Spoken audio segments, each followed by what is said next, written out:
Hello, I'm Clay here at Comics to Libraries. I'm the bookbinder. Today we're going to start talking about what tools you'll need to begin your bookbinding journey. And so before we get started, I do want to talk about there are bookbinding kits available from online retailers, from, I don't necessarily know hobby stores having them, but you can go to the leatherworking section or the sewing section and pick up a lot of these. You just need to look through and make your own choices. First off, we're going to talk about the basics. We're going to start with the sewing part. That's this first section, sewing, and you're going to need a needle and thread. This needle is a leatherworking needle. I like it because it doesn't have a sharp point on the end and it has a large eye. This is great for me because I can't see what I'm doing, so everything has to be done by touch. The next tool is an awl. I use this to actually puncture the comics and do it in such a way that I'm consistently doing it in the same spot on each comic. So those are my first two tools I want to talk about. I use a lot of clip binders in the process. This is a good thing to have. You don't need a lot of them. Just a few will help do the job. Ribbon. One of the things we're sewing around is ribbon. We do that because the ribbon will extend out and we can attach the ribbon to the hardback of the book. I use wax string. You can see here this is just a kind of not a real thick wax string. Over here it's a little thicker, but wax string is good. It won't tear the paper as easily. It sticks better. It's just overall a better choice. Now, scissors. Everyone should own scissors. One of the things I've seen in bookbinding kits, scissors, which I was not pleased to see. I use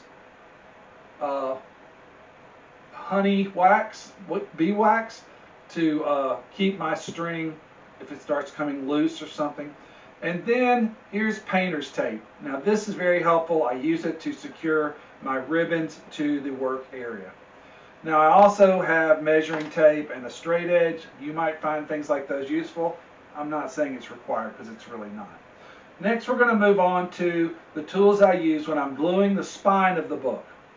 Now these tools include, as we can see here, a mallet. After I've sewn the book together, I pound the spine of the book flat using a mallet. A hammer would do. You don't have to invest in a mallet. A hammer will do fine. They have special bookbinding hammers. Just use a hammer. I will use clamps, and here's a variety of different clamps that I have. Here's one that squeeze and stuff like that. This one, you just move that up and down. I can get these at Harbor Freight at a reasonable price. That would be my recommendation, something along those lines. The next would be glue. What I have here is a pH neutral glue. Now when you're doing your first project, I'm hoping you're not going to do your most precious comics. You do comics that you have less invested in emotionally. And in that case, why don't you practice using Elmer's glue? It's a lot cheaper. This stuff's like $10 a bottle. But you need to eventually plan on getting some low pH glue. Brushes. I do not recommend using a bristle brush. I recommend using a foam brush. You get a pack of these at Walmart or somewhere and they work. Once they're done, full of glue, just toss them. Really helpful. With this, you use it once. Unless you have a thing of water or something to rinse it immediately, it will become useless. Now, two other tools that are kind of more for the third part of this, and this is one of the things you do get in bookbinding kits, which makes it a pretty good reason to get one. This is called a bone, and you use it to flatten paper out. And you're going to be using different papers that you're going to glue down on either your Davy board or your cover on your Davy board. And so this is a great tool to have.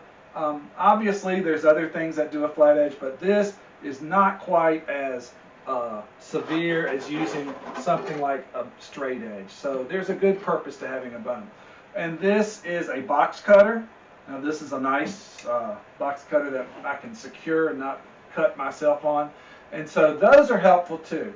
And then the last thing I want to talk about, and here it is, this is a netting. And I use this netting and I will cut it into like 10-inch strips and then I will secure it onto. So when I have my books spine up, as you'll see just a second, I will put glue on the spines to secure them.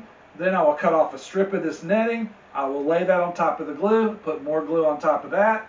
By the time the glue dries, I have got a very strong binding on all of this.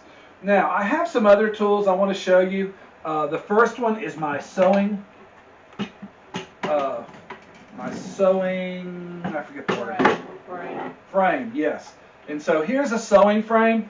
If you get involved and do this for more than a few books and realize you want to do this a lot, invest in a sewing frame. I'm going to show you some other things I've purchased. There is a discount bookbinder who makes moderately priced sewing frames and other book presses. Let me recommend them. To see how I use this, you'll need to watch my sewing video. The next thing I want to talk to you about is my first book press. It's my vertical book press. You can see I've already got a book in here, and you can see the book, maybe you can't, but the book is already sewn. This is a great way to tighten up your book, secure it, and then by using bag comics, there's no comic in here, but it's a bag with a board in it, I can keep the glue from running down the front of the comic book. So again, very helpful, and this is a vertical book press, and it does a great job.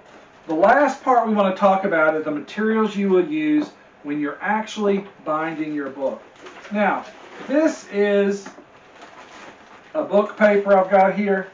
You can see it's cloth with material on the inside that gives it some more structure. And so this would be a good way, if this was the case, I would use this, and this is actually about the right size for this project too, for a bookbinding project. Remember, your comic books are 10 inches by 7. You have a spine and then another 7 inches by 10 inches. So this is about the right size you want to go with, and you need to be able to fold it on the inside and then glue it. You're gluing this to all the sides of your Davy boards, and again, a lot of this will become much clearer as we go through this process. Now, as far as the cut of the Davy boards, I actually use a comic board, and this is how I actually decided on the size. This is larger than a comic book, and you want your Davy boards to be larger than a comic book. Next, Davy boards would be the next part of this project, and let me find the Davy board. Here it is. Every time I do something, it's always amazing to me. All right, the Davy board is this is kind of one I've salvaged from another book. But a Davy board is a stiff, it is not like cardboard that has the corrugated part in the center. It is a solid board. And so Davy boards are excellent. When you secure the book to this, you glue it down, it will stay. It will not be weak, it'll hold it. It's just like the hardback board you see at bookstores and other places. Next, you will have, I've already shown you the cloth, and so really, the only other thing I have to show you is the, I'm sorry, what? Oh yeah, I'll get that in just a second, thank you. The only other thing I want to show you is the paper that we use on the inside of the books, but I'll just show you a quick example. Well, any of these books will have it, so we don't need to go too far. As you can see, these books have a sheet of paper that I have attached, and so you can use cardstock paper. You can buy cardstock paper in 12 by 12 sheets at a hobby store. You can buy them individually or in books. I recommend books because I do a lot of this, and so that's helpful. I typically will just buy, this would be what the covers would look like, and I will buy things like this. Of course, I'm holding it upside down, and then I will try to use solid colors. And again, this is a little heavier than typical paper that you would use for printing and other things like that. Now, there's a lot more to this process, but at that point, it's not about the tools, it's going to be about the work. Now, I do want to show you, this is the last book press I used. And again, all of these book presses came from the same supplier. And this is after I have finished making the book. I've got glue all over the place, but I want to tighten it down and smush the book down as well as I can. This is what I would call a horizontal book press. I'm sure those aren't the official terms for it, but this is what I use to finish my books. After I've done this, my book is done as far as the bookbinding process is done. I hope this has been a lot to cover. We're going to do a quick image of what was on these tables and the names. I hope you have learned something from this. Bookbinding can be a lot of fun. I hope you see it as an opportunity to find a hobby that will be challenging at first, but be very satisfying as you keep it up.